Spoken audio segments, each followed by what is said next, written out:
सितंबर का पहला सप्ताह बीत चुका है, लेकिन मॉनसून की रफ्तार अब भी धीमी नहीं हुई है। पहाड़ से मैदान तक आफत की बारिश हो रही है। कहीं बादल बम फटने से भारी तबाही आई है, तो कहीं पहाड़ों के दरकने से हाईवे की रफ्तार पर ब्रेक लग गया है। उत्तरकाशी से शिमला तक कैसे मौसम कहर बरपा रहा है, इस रिपोर्ट से समझिए।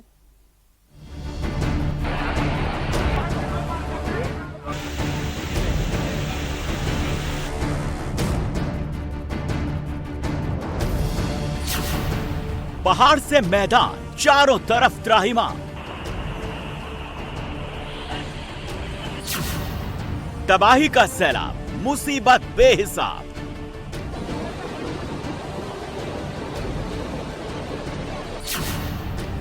क्यों फट रहे बादल, क्यों दरक रहे पहाड़।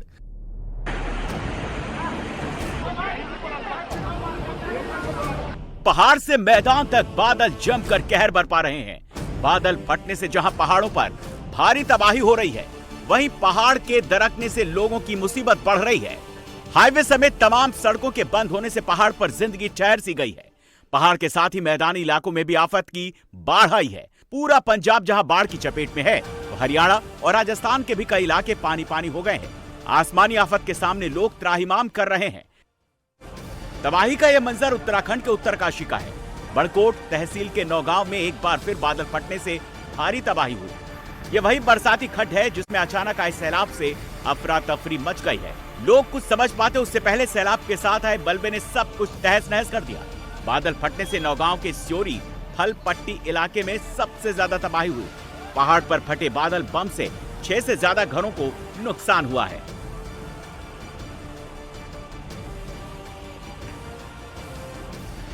खड्ड से लगा एक मकान तो पूरी तरह से बर्बाद हो गया। सैलाब के साथ ही मलबा इस मकान में घुस गया। गनीमत रही कि इस घर में कोई नहीं था, नहीं तो बड़ा हादसा हो सकता था। नौगांव बाजार में सैलाब के साथ बड़े बड़े चट्टान टूटकर आए। बरसाती नाले में पानी का बहाव इतना तेज था कि सब कुछ बहा ले जाने को आमादा था। सैलाब के रास्ते में जो कुछ भी आया वो उसे साथ बहा ले गया।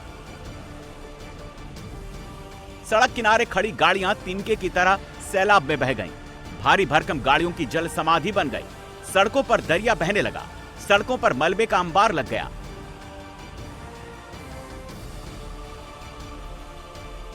सैलाबी आफत की खबर मिलते ही तुरंत एनडीआरएफ, एसडीआरएफ की टीम मौके पर पहुंची। स्थानीय लोगों और पुलिस प्रशासन की मदद से फंसे लोगों को बचाने का अभियान शुरू हुआ। राहत और बचाव का काम युद्ध स्तर पर चल रहा है। इस समय नौगांव नगर पंचायत में जगह पे मौजूद हूँ, जहाँ पर बरसाती खड्ड, जिस खड्ड को तेवलसारी मुलाना खड्ड भी बोलते हैं, वो ऊंचाई वाली जगहों पे ज्यादा बरसात होने के कारण इसमें बहुत ज्यादा पानी और मलबा आया है। उसी जगह पे मौजूद हूँ और मेरे साथ में यहाँ पुलिस और एनडीआरएफ, एसडीआरएफ, फायर और आपकी मेडिकल टीम यहाँ मौके पर उपस्थित है। उत्तराखंड में बादल फटने और लैंडस्लाइड से चमोली, रुद्रप्रयाग, टिहरी और बागेश्वर जिले में सबसे ज्यादा तबाही मची। कुदरत की इस मार से अब तक 7 लोगों की जान जा चुकी है, जबकि 50 से ज्यादा लोग लापता हैं। उत्तराखंड के साथ ही हिमाचल प्रदेश में भी बारिश और लैंडस्लाइड से हालात बिगड़ गए हैं। तबाही की ये तस्वीरें शिमला की हैं। लगातार हो रही लैंडस्लाइड से शिमला, ठियोग, रोहडू नेशनल हाईवे 705 पिछले 2 दिनों से बंद पड़ा है। पहाड़ के दरकने से रुक रुक कर मलबा सड़कों पर गिर रहा है, जिससे सड़कों पर लंबा जाम लग गया है।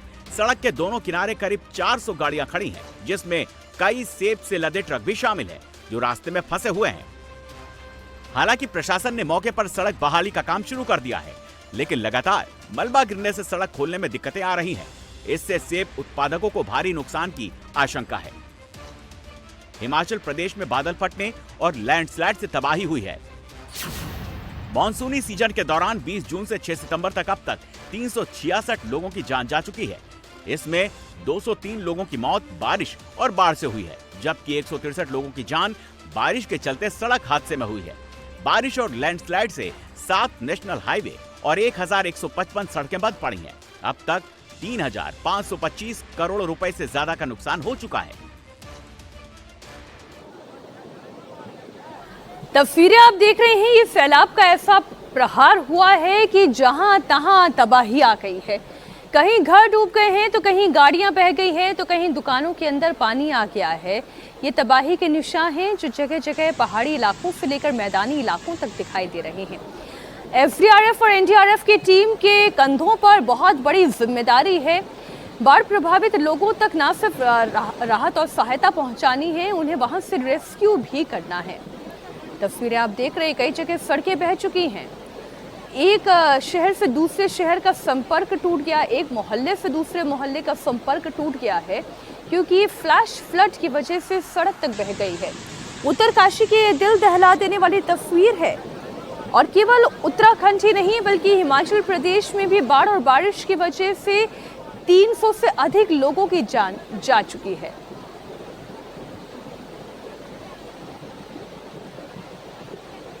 सितंबर का पहला हफ्ता बीत चुका है, लेकिन उम्मीद ये कर रहे थे कि शायद यहाँ से कुछ राहत मिलने लगेगी, पर सब कुछ पानी पानी होता हुआ दिखाई दे रहा है।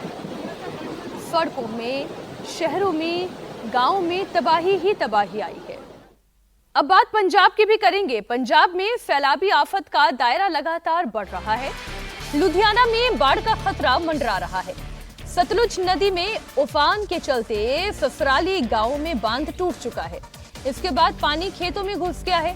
पानी तेजी से बढ़ रहा है, जिसे बचाने के लिए सेना और एनडीआरएफ की मदद से तीसरा बांध बनाया जा रहा है ताकि बाढ़ के कहर को रोका जा सके। कई गांवों को खाली करा लिया गया है, लोगों को अलर्ट किया जा रहा है। प्रशासन की टीम ग्राउंड पर मौजूद है। सेना की मदद से लगातार इस इलाके में पानी को रोकने की कोशिश की जा रही है।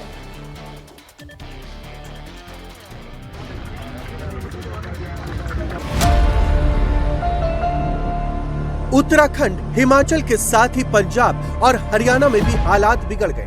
बाढ़ से पूरे पंजाब में हाहाकार मचा है तो हरियाणा के कई इलाकों में भी बाढ़ से तबाही मच गई। सैलाबी संकट की ये तस्वीरें हरियाणा के बहादुरगढ़ की है। दिल्ली हरियाणा बॉर्डर पर मुंगेशपुर ड्रेन के टूटने से कई इलाकों में बाढ़ का पानी घुस गया है। पूरा का पूरा इलाका जलमग्न है।